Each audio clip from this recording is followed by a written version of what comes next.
अडानी के लिए पैसा है तो किसान के लिए पैसा क्यों नहीं है, खेत मजदूर के लिए पैसा क्यों नहीं है। कि वो पेट की आग को कैसे बुझाएगा, वो कहानियां नहीं, वो हमारा जीवन है और उस जीवन को बचाने के लिए आज हम यहाँ पर हैं।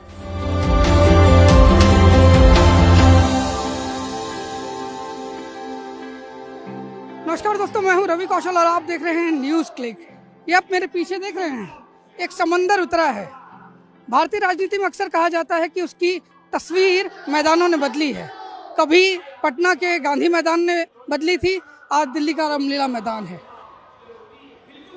देखिए, एक पूरे कश्मीर से लेकर कन्याकुमारी से तक और अटक से लेकर कटक तक किसान की एक प्रॉब्लम है और मजदूर की भी एक ही प्रॉब्लम है। और वो प्रॉब्लम इस अमृत काल में बहुत ज़्यादा भयानक रूप से आई है और वो पहली बार हुआ है ऐसा हमारे देश में जब अस्तित्व का संकट है, जीवन का संकट है। अब सवाल ये नहीं है कि वो कौन आगे बढ़ेगा और बच्चे पढ़ेंगे कि नहीं पढ़ेंगे, अब ये कि जो अभी तक हासिल कर लिया था वो भी बचेगा कि नहीं बचेगा। लगभग 3,500 किसान हर रोज़ अपनी खेती को छोड़ रहे हैं। कहाँ जा रहे हैं? रोजगार तो है नहीं। लगभग 150-200 के आसपास, 137 के आसपास दिहाड़ी मजदूर हर महीने आत्महत्या कर रहे हैं। ये वही किसान है जो बेदखल होकर वहाँ पर गया था। तो ये जो दर्द है, वो चाहे वो तमिलनाडु हो, चाहे वो कर्नाटक हो, चाहे छत्तीसगढ़ हो, चाहे उत्तर प्रदेश हो, ये दर्द एक जैसा है। हमने 5 सितंबर से लेकर 5 अप्रैल तक, महत्वपूर्ण ये नहीं है कि इस रैली में हम लोग यहाँ पर इकट्ठा हुए, महत्वपूर्ण ये है कि 5 सितंबर से लेकर आज तक हम लोग कम से कम 1-1.5 लाख गाँव में पहुँचे कम से कम, और जितने भी औद्योगिक क्षेत्र हैं वहाँ पर पहुँचे हैं। और हमने एक बात समान रूप से पाई है कि उसने वोट किसको दिया था, वो अपना गमछा किस रंग का पहन रहा है, ये महत्वपूर्ण नहीं है। ऐसी कोई भी सभा, ऐसा कोई भी संवाद नहीं रहा जिसमें किसी भी एक आदमी ने कहा हो कि आप गलत कह रहे हैं। साफ साफ शब्दों में कहा कि ये सर्वाइवल का सवाल है। अडानी के लिए पैसा है तो किसान के लिए पैसा क्यों नहीं है, खेत मजदूर के लिए पैसा क्यों नहीं है। पहली बात हमें ये समझने की जरूरत है कि खेत मजदूर वो इंसान है जो रोज काम करता है और रोज खाता है। दिल्ली आना उनके लिए अपने आप में एक बलिदान है, इसलिए कि वो अपने 4 दिन की 5 दिन की दिहाड़ी छोड़ रहे हैं। और दिहाड़ी छोड़कर आना, आर्थिक नुकसान उठाना से पता चलता है कि कितने कटिबद्ध हैं, प्रतिबद्ध हैं और किस आशा के साथ आ रहे हैं। जब कोई महाराष्ट्र के जालना से चलता है, परतूर से चलता है, नासिक से चलता है, नंदुरबाग जो हमारा ट्राइबल इलाका है वहाँ से चलता है, सहरसा से चलता है, तो वो एक आश लेके चलता है कि जो हम उसने चर्चा की थी कि मनरेगा के अंदर उसको काम मिलेगा, जो उसने चर्चा की थी कि जो कोई कानून नहीं है उसके जीवन को नियंत्रित करने के लिए, वो कानून बनेगा खेत मजदूरों के लिए, वो उस सपना वो देखकर आता है। वो सपना देखकर आता है कि आज जो कोशिश की जा रही है कि महाराष्ट्र के डिपो के अंदर आपको राशन नहीं मिलेगा, उसके बदले पैसे देंगे, वो बैंक के अंदर जाएंगे और उसका जो डर है वो यहाँ के डर दूर होगा। नटशेल में जो अपनी उसकी जीवन की समस्याएं हैं, जो जिंदा रहने की वो समस्याएं से जूझ रहा है, वो सपना लेके आता है कि दिल्ली के अंदर जाएगा, इनकलाब का नारा लगाएगा। वो नारा लगाते हुए जो उसकी चुनी हुई सरकार है वो उसके प्रति जवाबदेह होगी और इन दिक्कतें जो उसके जीवन के अंदर है वो कम होगी और एक आम इंसान, एक सम्मानपूर्ण जीवन जो उसका हक है भारतीय नागरिक होने के नाते, वो जीने का हक उसको मिलेगा। ये जो आप लोगों ने कहा कि 26,000 रुपये जो है सैलरी दीजिए, ये 26,000 का फिगर कैसे आया? ये 30,000 क्यों नहीं है, 35,000 क्यों नहीं है, 20,000 क्यों नहीं? अभी देखिए, हमने 26,000 की गिनती ऐसे किया कि हमारा देश में न्यूनतम वेतन को अंदाजा लगाने के लिए एक फार्मूला है। एक घर में अगर जो भी मजदूर हैं, उसका बीवी और 2 बच्चे को मिला के उन 4 लोगों के लिए जो सब्सिस्टेंस लेवल की जो भी जिंदगी गुजारने के लिए, खाने के लिए चाहिए कैलोरीज, 2,700 कैलोरीज, वो 2,700 कैलोरीज को खरीदने के लिए अभी के दाम में कितना होगा वो गिनती करेंगे। और उन लोगों के जो सुप्रीम कोर्ट भी एक तीर्प भी है, वो जजमेंट ये बोलता है कि जो हमने कैलकुलेट करते हैं 2,700 कैलोरी 4 लोगों के ऊपर, उसके ऊपर 35% और भी लगाना है, क्योंकि उनके वो रिटायरमेंट के बाद उनके जो भी व्यवस्था है उसके लिए और उनके स्वास्थ्य के लिए, उनके शिक्षा के लिए, वो सभी के लिए वो सब फार्मूला जो है रफ्तार जजमेंट के जरिए वो फार्मूला को जोड़ते हुए वो फार्मूला से हमने ये तय किया है 26,000 हमारा आज का न्यूनतम वेतन होना है। मगर हम जब न्यूनतम वेतन 26,000 मांग रहे हैं, ये जो सरकार है, ये वेजेस की जो कोड वेतन संहिता जो लाई है, सभी वेजेस के बारे में जो भी शासन थे उसको रद्द करके जो एक शासन लाया है वो वेजेस कोड के जरिए, उसमें न्यूनतम वेतन को छोड़िए, वो फ्लोर लेवल मिनिमम वेजेस बोल दिया है। फ्लोर लेवल मिनिमम वेजेस वो बोलता है 176 रुपया। 176 रुपया तो कितना होता है 26 दिन के लिए, वो भी हम देखना है। मगर ये जो न्यूनतम वेतन का गिनती करने का, कैलकुलेट करने का जो भी रवैया है, वो आज का जो भी इन्फ्लेशन है उसको अंदाजा में नहीं लेता है।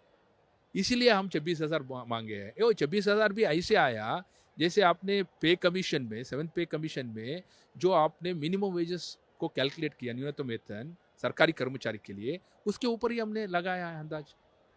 वो 26,000 के बिना कैसे जी सकता है कोई, ये भी है। और एक मुद्दा और भी है इसमें, तो आप ये लोगों को गिनती करते हैं हस्बैंड वाइफ और 2 बच्चों को, उसकी माँ बाप की क्या राय है, क्या करेंगे, क्या उनकी देखभाल नहीं करना है? मगर पार्लियामेंट ने जब यूपीए की सरकार था उस समय में तो माँ बाप को देखभाल करने के लिए भी, अगर उनको देखभाल करने नहीं होता है बच्चों से, वो मेंटेनेंस क्लेम कर सकते हैं कोर्ट जाके। जब ऐसा आप शासन वहां लाते हो, मगर न्यूनतम वेतन को अंदाजा करने में माँ बाप को नहीं मिलाते हो, ऐसा बहुत सारे कमजोरियां हैं न्यूनतम वेतन को कैलकुलेट करने की जो भी फार्मूला है उसमें। मगर अभी जो फार्मूला है उसके जरिए अगर आपने वो कैलकुलेट किया तो भी 26,000 आ जाता है। देखिए, ये एक भ्रम वाली बात है। इस सरकार के बारे में हमसे कहा गया था, जब 26 नवंबर 2020 को हम दिल्ली के बॉर्डर्स पे आए थे, तब कहा गया था कि वो सुनता नहीं है किसी की भी, अपनी करता है। हम लोगों ने कहा था कि अगर हम अपनी पे डट जाते हैं तो अच्छों को झुका लेते हैं, तानाशाहों को भी। और 13 महीने 18 दिन की लड़ाई के बाद इनको, ब्रह्मा जी को झुकना पड़ा था। उसी तरीके से 2015 में जब ये भूमि अधिग्रहण का कानून लेकर आए थे, झुकना पड़ा था। सवाल ये है कि आप में डिटर्मिनेशन कितना है, आप में संकल्प कितना है। और ये जो संकल्प है अभी तक किसान का, खेत मजदूर का था, आप पाएंगे कि इसमें कम से कम 50% के आसपास महिलाएं होने वाली हैं। तो अगर ये संकल्प इतना व्यापक हो जाएगा तो झुकना पड़ेगा। ऐसा नहीं है वो झुकते हैं। ये जो है राजनीति को बदलने की कवायद है, क्या ये ओवर कॉन्फिडेंस है? बिल्कुल नहीं, और ये ना तो शुरुआत है और ना अंत है। हम ये बोल रहे हैं कि ये प्रक्रिया है, ये प्रक्रिया है। आप इससे पहले देखिए किसान आंदोलन के अंदर मजदूर खेत मजदूर इकट्ठे, उससे पहले 2018 का एक बड़ा आंदोलन जो इसी दिल्ली ने देखा था, जिसके बाद से चर्चाएं शुरू हुई थी। मैं इस अपने अनुभव पे बोल रहा हूँ कि 2017 से पहले, 18 से पहले ऐसा लगता था कि हमारे माननीय प्रधानमंत्री जो बोल देते हैं वही पत्थर की लकीर है, वो जो बोल देते हैं वो वापस नहीं हो सकता है। और उस समय जो उनकी खासियत थी, विभाजन की, सांप्रदायिक ताकतों की जो विभाजन की नीति थी, वो सफल हो रही थी। नौजवान मांगते थे रोजगार, वो उनको खालिस्तानी बोलते थे, वो उनको नक्सली बोलते थे और उनको हिंदू मुस्लिम करते थे। मैं उस अनुभव से बोल रहा हूँ कि 18 के आंदोलन के बाद, 20 के आंदोलन के बाद जो किसानों के बिल थे वो चर्चा में आए। मीडिया जो कभी चर्चा नहीं करता था, वो वेज कोड की चर्चा कर रहा है। वो चर्चा कर रहा है कि खेत मजदूर के सुसाइड हो रहा है। इस बदलाव की मैं आशा कर रहा हूँ, और ये बदलाव की आशा मुझे हुक्मरानों से नहीं है। ये बदलाव की आशा जो मेरा सर्वहारा वर्ग है, खेत मजदूर है, किसान है, मजदूर है, उसके आंदोलन के उस पर बोल रहा हूँ। ये कभी भी ओवर कॉन्फिडेंस नहीं है, ये बढ़ती हुई प्रक्रिया है। और इससे भी जो हम आंदोलन का आह्वान करेंगे उसके बेस पे मैं ये बोल रहा हूँ।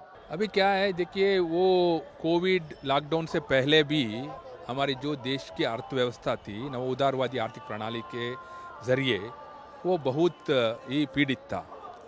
अभी कोविड लॉकडाउन के बाद में ये मजदूरों की और मेहनतकश लोगों की ये जो भी संकट है और भी बढ़ गया है।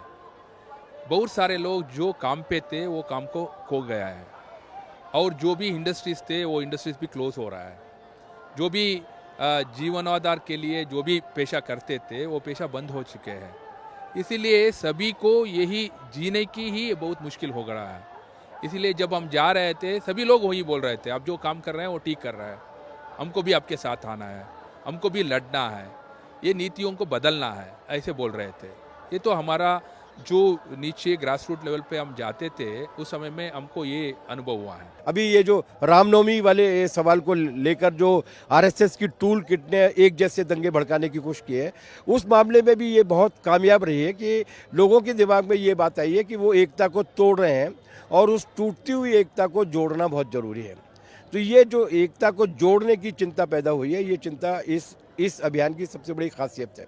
और ये मेरे ख्याल से पिछले कई वर्षों में, शायद आज़ादी के बाद पहली बार हुआ है जब मजदूर और किसान दोनों जो प्रोड्यूसिंग क्लासेज हैं वो एक साथ आए हैं, खेत मजदूर हमारे साथ आए हैं। वरना ये कहा जाता था कि किसान के बीच में, खेत मजदूर के बीच में अंतर्विरोध है, वो अंतर्विरोध दूर हुआ है, किसान और खेत मजदूर साथ साथ आए हैं। मैंने बड़े किसानों के मुंह से भी ये बात सुनी है कि हमारा खेत मजदूर के साथ झगड़ा क्या है, अगर हमारी एमएसपी बढ़ जाती है तो खेत मजदूर को देने के लिए पैसा है हमारे पास। तो ये जो एहसास पैदा हुआ है कि उनका दर्द भी हमारा है, ये इसकी बहुत बड़ी कामयाबी है। इस पूरे अभियान ने, ये रैली जो आज आह्वान देने वाली है, ये हिंदुस्तान के वर्किंग क्लास और कौमी एकता के मामले में एक माइलस्टोन साबित होने वाला है। ये लाख कहानियां करोड़ों लोगों का प्रतिनिधित्व करती हैं।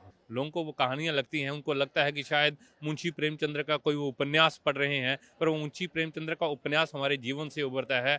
जब एक मनरेगा वर्कर जिसका मस्टर रूल के अंदर नाम नहीं होता है, जो लड़ाई लड़के मस्टर रूल निकलवाता है और वो हनुमानगढ़ के अंदर वहाँ पे जाता है नौकरी करने, दिहाड़ी लगाने, और जो उसका मेट बोलता है कि आज मेरा फ़ोन काम नहीं कर रहा, इंटरनेट नहीं कर रहा है, वो बड़ा सपना देख के जाता है कि आज वो काम करेगा, 15 दिन के बाद उसको पैसा मिलेगा, वो कुछ बच्चों को मिठाई खिलाएगा, घर का राशन लाएगा। उसका जो सपना टूट जाता है, वो जब वापिस घर की तरफ आता है मायूस आंखों से दिन के 12 बजे, वो कहानी नहीं, वो हमारा जीवन है।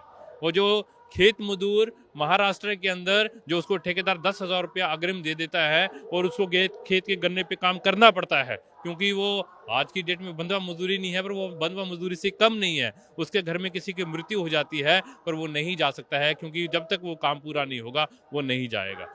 पूरे का पूरा जब आपका मराठवाड़ा का एरिया, आपका मध्य प्रदेश का एरिया डिस्प्लेस होता है, जाता है अपने घर छोड़कर 4 महीने के लिए, 5 महीने के लिए कर्नाटका के अंदर, महाराष्ट्र के पश्चिमी महाराष्ट्र के अंदर गन्ने के खेत के अंदर काम करने के लिए, उनके बच्चे, पढ़ने वाले बच्चे जब खेत के अंदर उनके साथ गन्ने तोड़ते हैं तो हमें शक होता है कि भारत के अंदर कोई चाइल्ड लेबर का कानून भी है, क्योंकि वहीं पुलिस होती है, वहीं प्रशासन होता है। ये अनेकों कहानियां हैं, अनेकों कहानियां हैं। अब डर है, अब जो डर रहा है कि डिपू से जो उसको 10 किलो राशन मिलता था उसकी जगह पैसा मिलेगा, और उसको डर ये हो रहा है कि उज्ज्वला के अंदर बहुत बड़ा सपना दिखाया था कि सब्सिडी आएगी, वो कब 250 रुपये से 25 रुपये, 13 रुपये पे हो गई है, क्योंकि वो रोज हमारी तरह इंटरनेट पे अपना बैंक नहीं दे सकता है। 2 साल बाद वो जाता है बैंक के अंदर कि 1000 रुपया आएगा, वो निकालेगा और पता चलता है वहाँ 200 रुपया है। वो जो सपना टूटता है और जो डर है कि वो पेट की आग को कैसे बुझाएगा, वो कहानियां नहीं, वो हमारा जीवन है, और उस जीवन को बचाने के लिए आज हम यहाँ पर हैं।